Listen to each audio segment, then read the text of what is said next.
थोड़ी देर तक संतों का प्रवचन होना चाहिए। तो आइए मैं अपनी बात आपके सामने रखते हुए मंगलाचरण के साथ अपनी बात प्रारंभ करूंगा।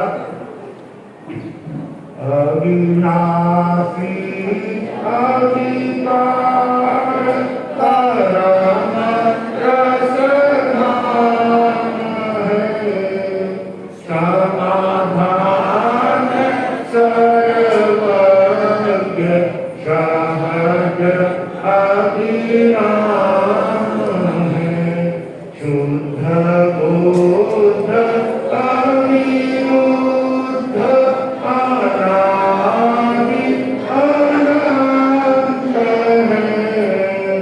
जगत शिरोमणि सिद्ध सदा जयवंत है, जगत शिरोमणि सिद्ध सदा जयवंत है।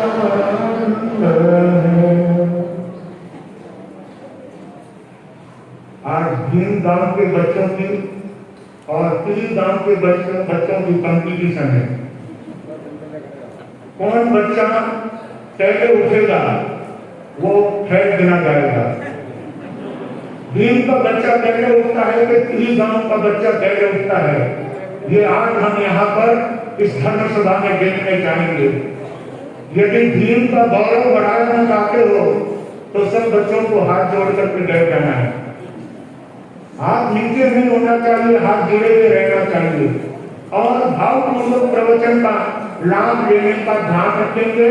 दो पंक्तियों के साथ मैं अपने प्रवचन की बात चालू करूंगा।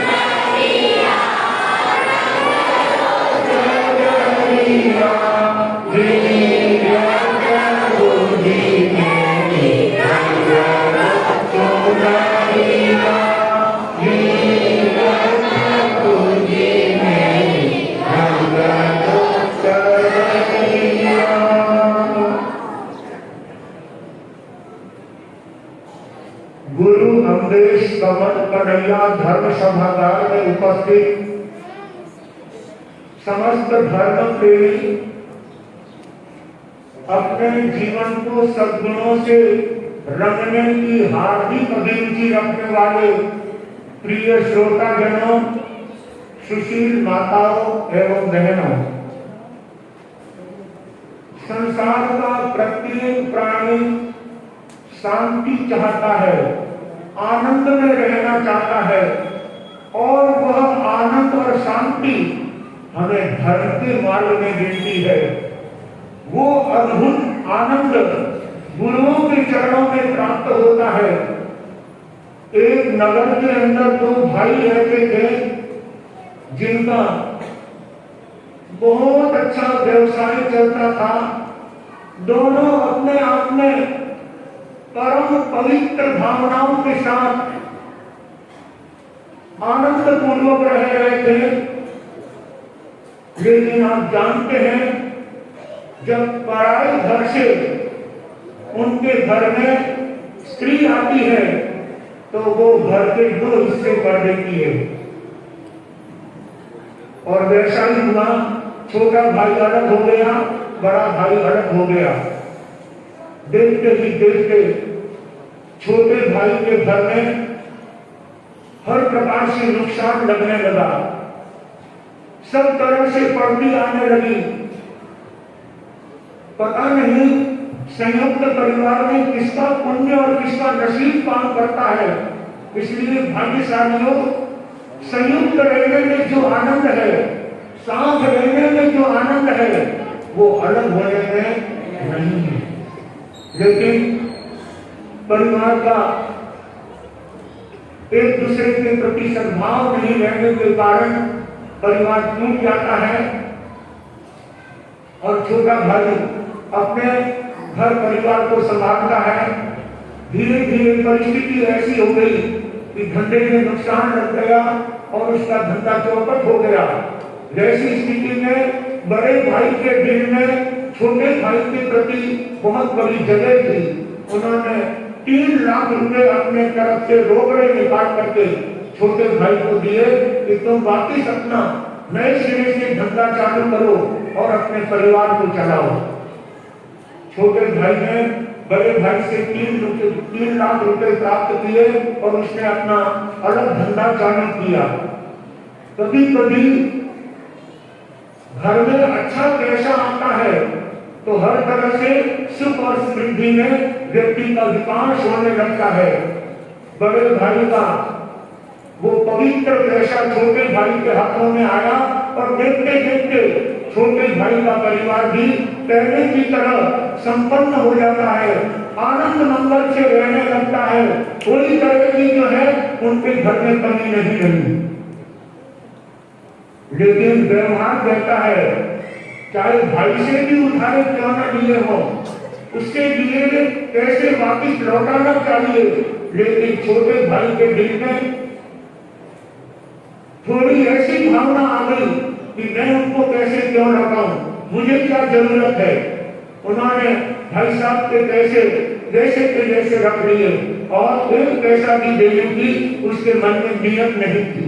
और ऐसी स्थिति में पैसे को लेकर के दोनों भाइयों में घर्षण होने लगा, बोलाचाली होने लगी, झगड़े होने लगे और यहाँ तक झगड़े हुए कि एक दूसरे के यहाँ पर जाना आना बंद हो गया। ये बात मैं इसलिए कहना चाहता हूँ कि जब पूरी कथा सुनेंगे तो आपको उसका हाथ समझ में आएगा। बड़ा भाई समय समय पर उससे पैसे मांगता रहा और छोटा भाई नकारता रहा और उनकी दूरियां इतनी बढ़ गई कि छोटा भाई बड़े भाई को नहीं देखना चाहता और बड़ा भाई छोटे भाई को देखना नहीं चाहता। इस प्रकार से करते हुए लगभग 15 साल व्यतीत हो जाते हैं। दोनों भाइयों का एक दूसरे के घर पर आना जाना बिल्कुल बंद हो गया। लेकिन बड़े भाई के दिल में उन 3 लाख रुपए को लेकर के छोटे भाई के परिवार के प्रति बहुत विद्वेष था, बहुत घृणा के भाव थे, उनके प्रति नफरत के भाव थे। और इस बात को लेकर के न केवल पैसे की दृष्टि से वो अशांत था, लेकिन अपने छोटे भाई के परिवार के प्रति द्वेष और घृणा के भाव होने से उसके तन में, उसके मन में अनेक प्रकार की चिंताएं और शरीर रुग्ण हो जाता है। न केवल भौतिक दृष्टि से लेकिन शारीरिक दृष्टि से भी वो परेशान रहने लगा।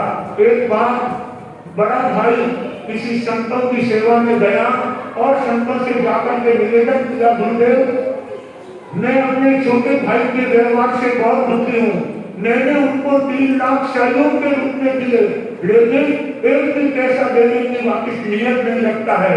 15 साल से हमारा एक दूसरे के यहाँ पर जाना आना बंद हो गया है। संत ने शिक्षा देते हुए, प्रेरणा देते हुए कहा कि तुम्हारा धर्म तभी सुशोभित हो सकता है जब तुम सब प्राणी मात्र के प्रति मैत्री के भाव लेकर के चलोगे। तुम अपने छोटे भाई के प्रति इस तरह से विद्वेष रखते हो, घृणा के भाव रखते हो, उनके प्रति दुर्भावना रखते हो, ये अच्छी बात नहीं है। मैं तो कहना चाहता हूँ कि यदि तुम सुखी बनना चाहते हो, शारीरिक दृष्टि से, मानसिक दृष्टि से और भौतिक दृष्टि से सुखी बनना चाहते हो तो भाई छोटे भाई के घर मिठाई का पैकेट लेकर के जाओ और अपनी तरफ से छोटे भाई को क्षमा याचना कर दो। वो चाहे पैसा दे या न दे, लेकिन तुम अपनी तरफ से छोटे भाई से क्षमा याचना मांग लो। इसमें तुम अपना भविष्य देखना क्या बन जाता है। उसने कहा कि गुरुदेव पैसे तो मैंने दिए हैं, मैंने कौन सी ऐसी भूल की है, मैंने ऐसी कौन सी गलती की है जिस कारण से आप मुझे क्षमा मांगने की बात कहते हो। गुरुदेव ये बात मेरे गले में करती है, मैं उनसे जाकर के कैसे क्षमा मांगू। संत ने कहा,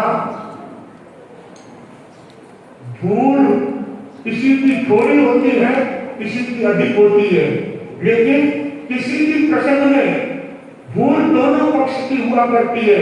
इसलिए तुम्हारी भले ही 1% भूल रही हो और उसकी 99% भूल हो, फिर भी तुम्हें अपनी भूल की क्षमा याचना अपने भाई के साथ जाकर के कर लेनी चाहिए। और ये मिठाई का पैकेट लेकर करके अपने भाई से क्षमा याचना करते हुए ये मिठाई का पैकेट उनको समर्पित कर देना और अपने छोटे भाई से माफी मांग लेना, क्षमा मांग लेना। फिर देखना क्या प्रसंग उपस्थित होता है। तेरे भाई के दिल में तेरी भावनाओं का कितना जबरदस्त प्रभाव होता है, ये तुम खुद देखोगे। उसने कहा कि गुरुदेव मेरी कोई भूल ही नहीं है और आप मुझे बार बार भाई से क्षमा याचना मांगने की बात कहते हो। तब गुरुदेव कहते हैं, तुम्हारे जीवन में सबसे पहली अगर कोई भूल है तो तुम अपने भाई के प्रति जो द्वेष और घृणा के भाव रखते हो, ये तुम्हारी सबसे पहली भूल है। तुम लोगों के सामने, अपने रिश्तेदारों के सामने उनकी निंदा और आलोचना करते हो, ये तुम्हारी दूसरी भूल है। तुम्हारे आंखों में उसके प्रति क्रोधपूर्ण भाव रहते हैं, उनके दोषों को देखने की भावना रहती है, ये तुम्हारी तीसरी भूल है। और तुम्हारे हृदय में छोटे भाई के प्रति क्रोध और घृणा के भाव है, ये तेरी चौथी भूल है। और तुम्हारे दिल में जो क्रोध उमड़ रहा है, ये तुम्हारी आखिरी भूल है। अपने इस भूलों का पछतावा करना चाहते हो तो भाई से जाकर के माफी मांग लो। बड़े भाई के मन में गुरुदेव की बात स्थान कर जाती है और गुरुदेव की बात को मान्य करके वो एक मिठाई का पैकेट लेकर के, मिठाई का कंडिया लेकर के अपने छोटे भाई के घर पर पहुंचता है। उस समय में भोजन की तैयारियां चल रही थी। छोटे भाई का पूरा परिवार अपने घर में बैठा हुआ है और भोजन पानी तैयार हो चुका है, भोजन करने के लिए बैठने वाले हैं। इतने नहीं, बड़े भाई ने आकर के उसके छोटे भाई के दरवाजे को खटखटाया। छोटे भाई का बेटा आकर के दरवाजा खोलता है और दरवाजा खोलते ही, दरवाजा ओपन होते ही उसने देखा बड़े पापा जी आए हैं। वो अपने पापा मम्मी से कहने के लिए दौड़ा, देखो पापा मम्मी अपने घर पर बड़े पिताजी आए हैं, पापा जी आए हैं, उनसे मिलने के लिए आओ। अपने बेटे की ये बात सुनकर के उनको विश्वास नहीं हुआ, क्या ऐसा हो सकता है? 15 साल में बड़े भाई ने मेरे आंगने में कभी पैर नहीं रखा और आज वो मेरे आंगने में आएगा। लेकिन बच्चे की बात को सुनकर छोटे भाई और छोटे भाई के घर से दोनों आगे बढ़ते हैं तो सचमुच बड़ा भाई छोटे भाई के पास आता है। अपने मिठाई का करंडिया उनके टेबल पर रखते हुए वो अपने छोटे भाई से कहने लगा, भाई अब तक मैंने तुम्हारे प्रति बहुत भूलें की है, मैंने तुम्हारी बहुत आलोचना की है, मैंने तुम्हारे ऊपर बहुत क्रोध उठा है। अपने रिश्तेदारों के पास, अपने मिलने वालों के पास मैं तुम्हारी बहुत बुराइयां करता था। चलो आज मैं अपना दिल साफ करके आया हूँ और तुमसे क्षमा याचना मांगने के लिए आया हूँ, बस तुम मुझे क्षमा कर दो। अपने भाई के ये शब्द सुनकर के छोटे भाई का सारा रोष पानी बनकर के पिघल जाता है। मेरे बड़े भाई जो मेरे से और कुछ नहीं कहते हुए क्षमा याचना कर रहे हैं, देवदार हूं तो मैं हूं, 3 लाख रुपए मैंने भाई साहब के रख रखे हैं, फिर भी ये अपनी एक ही बात दोहराए बिना मुझसे क्षमा याचना मांग रहे हैं। उसी समय छोटा भाई बड़े भाई के चरणों में झुक करके रोने लगता है और पश्चाताप के आंसू भाई के चरणों से धो डालता है। तो उधर बड़े भाई के आंसू अपने छोटे भाई के पीठ पर पड़ते हुए वो अपने भाई को क्षमा कर देता है। इस प्रकार से दोनों भाइयों का क्षमा का आदान और प्रदान देख करके, दोनों की इस प्रकार की उत्तम भावनाओं को देख करके सारा परिवार अपने हृदय में जो भी परिचित भावनाएं रही थी वो आंखों के आंसू के द्वारा बह करके समाप्त हो जाती है और दोनों भाइयों के दिलों में भाईचारे का सुंदर भाव बनता है। छोटा भाई सत्पाल अपनी तिजोरी के पास गया, तिजोरी का दरवाजा खोला, 3 लाख रुपए निकाल करके भाई के चरणों में ला करके रख दिए। भाई ने कहा, मैं ये मांगने के लिए नहीं आया हूँ, आज मैं तुमसे केवल क्षमा याचना मांगने आया हूँ। तुमने मुझे क्षमा कर दिया, मेरे 3 लाख की पूर्ति हो गई है, अब मुझे कुछ नहीं चाहिए।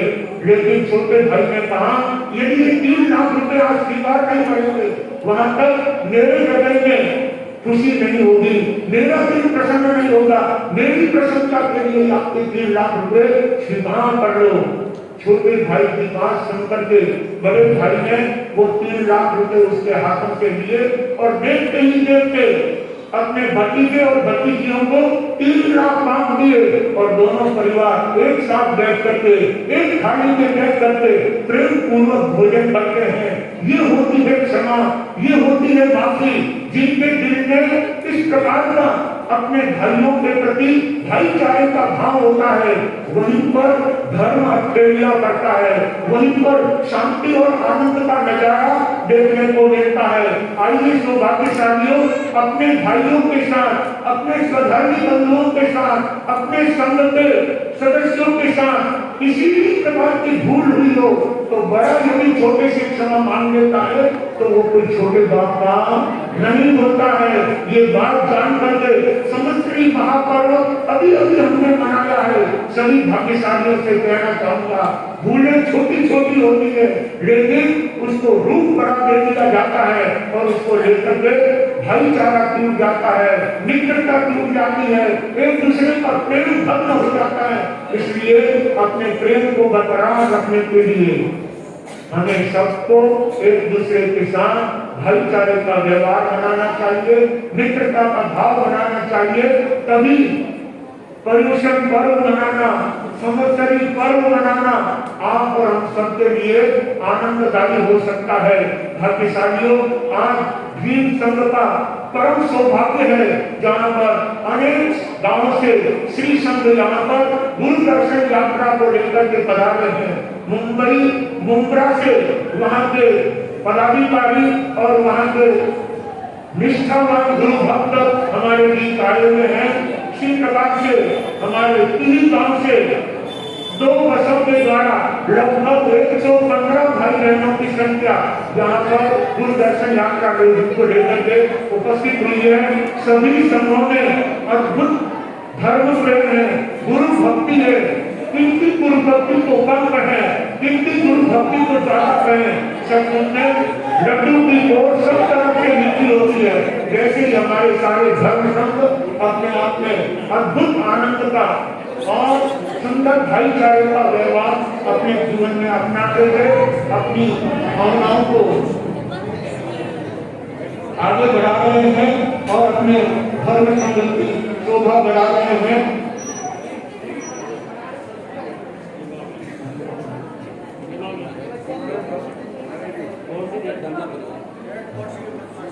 श्रीमती सीमा गाई महावीर चंदी गन्ना, जिनके कल 33 उपवास की कक्षा में थी और आज उनके गैर कोर्सी के प्रत्याख्यान देने के लिए उपस्थित हुए हैं। सचमुच आज उनके तीहर पक्ष से भी भाई श्री रोशन राम जी और उनकी धर्म पत्नी पुष्पा बहन अपनी पुत्री के इस तपस्या के उपलक्ष्य में और इनके ननियाल पक्ष के बीजापुर से भाई श्री देवी राम जी चक्कर, भाई श्री भवन राम जी साहब चक्कर, जिनकी ये भांजियां होती है, उनके परिवार से भी आज इस अवसर पर बीजापुर संघ के साथ में अपनी उपस्थिति दे रहे हैं। बीजापुर संघ की इतना प्रमुख संघ है जहाँ पर हमारे 2 चातुर्मास हुए। ऐसे बीजापुर संघ के युवा कार्यकर्ता और वहाँ का बहुमंडल आज उत्तम भावनाओं को लेकर के हमारे भीम संघ में उपस्थित हुआ है। सचमुच में भीम वाले रोज बीजापुर की चर्चा सुनते हैं।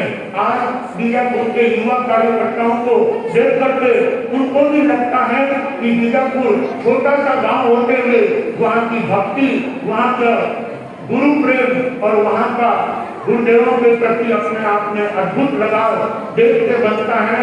ऐसे बीजापुर संघ और साथ ही हमारे मेवाड़ के अनेक गांवों से यहाँ पर संघ उपस्थित हुए हैं, जिनमें से सहारा संघ भी हमारे बीच में उपस्थित है। भाई श्री हस्तीमणि सुराना और अनेक परिवार वहां से यहाँ गुरु भक्ति और गुरु दर्शन की भावना लेकर उपस्थित हुए हैं। श्रीमती श्रीमती महावीर की गणना जिनके जय वर्षी के सत्याकान होंगे और उसके बाद यहाँ बाहर गांव से आए हुए श्री संघों का श्री भीम संघ के द्वारा सम्मान और उनका स्वागत किया जाएगा। इन्हीं भाव के साथ में सबसे पहले जय वर्षी के प्रधान सीमाबाई को उप प्रवर्तक श्रद्धेय वीरेंद्र जी महाराज साहब कराएंगे। जय वर्षी के प्रधान